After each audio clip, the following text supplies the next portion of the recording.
सवाल है, एक तो ये है कि हम मैं टोरंटो में रहती हूँ, तो मुझे वहाँ आपके पास आपसे मिलने आना मेरे हस्बैंड के साथ। तो मुझे ये बता रही है कि अगर मैं आई ऑर्डर इन न्यूयॉर्क तो आपसे मुलाकात हो पाएगी या नहीं। ठीक है। और दूसरा सवाल ये कि मेरे हस्बैंड को डायबिटीज है, तो वो ऑलरेडी आपने बताया था, लेकिन मैं वो सूरत भूल गई है जो आपने बताया था, उसको पढ़ के जो थूक के जाए। और एक और सवाल है, आजकल बच्चों को बड़ा हुआ है कि जैसे कि रिलीजन के ऊपर जैसा होता है, रिलीजन जो है वो उसको इतना बिलीव नहीं करते, तो ऐसी क्या चीज पढ़ी जाए कि बच्चों का रुझान दीन की तरफ ज्यादा हो जाए। उम्दा सवाल है आप जी।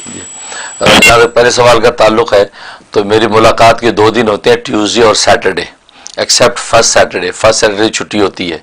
बाकी सब सैटरडे में होता हूँ यहाँ न्यूयॉर्क में 12 से 4 बजे तक ईस्टर्न स्टैंडर्ड टाइम के मुताबिक। तो आप ये ट्यूसडे और सैटरडे में किसी वक्त भी आ सकती हैं, उसके लिए अपॉइंटमेंट की भी ज़रूरत नहीं है, लेकिन फिर भी आप ऑफिस में कॉल करके बता भी दें तो बहुत अच्छा है। उसमें नंबर 718-736-0440, तो यहाँ आप तशरीफ़ ला सकते हैं, इंशाल्लाह मैं ज़रूर आपकी खिदमत करूँगा। और बाकी जहाँ तक दूसरे सवाल का ताल्लुक़ है, वो सूरत बनी इसराइल आयत नंबर 80 है।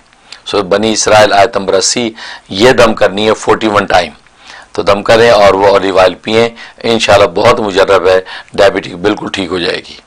और तीसरा बच्चों के लिए एक तो ये कि काउंसलिंग होनी चाहिए कि आप किसी मुहक्किक आलिम से, स्कॉलर से उनकी मुलाकात करवाएं कि आखिर रिलीजन के बारे में क्या डाउट्स हैं उनको, क्या उनको शुबहात हैं, तो उसके बाद वो उनकी जो है वो गए कि इल्मी तौर पे तरबियत करें। बाकी रूहानी ईमानी तौर पे स्ट्रेंथ के लिए वो आप नोट कर लें, सूरत काफिरून, क़ुल या अय्युहल काफिरून, ये सुबह शाम 7 मरतबा पानी पे या खाने पीने पे या जो बच्चे वो चीज़ खाते हैं शौक़ से, उसके ऊपर दम करके उनको दिया करें।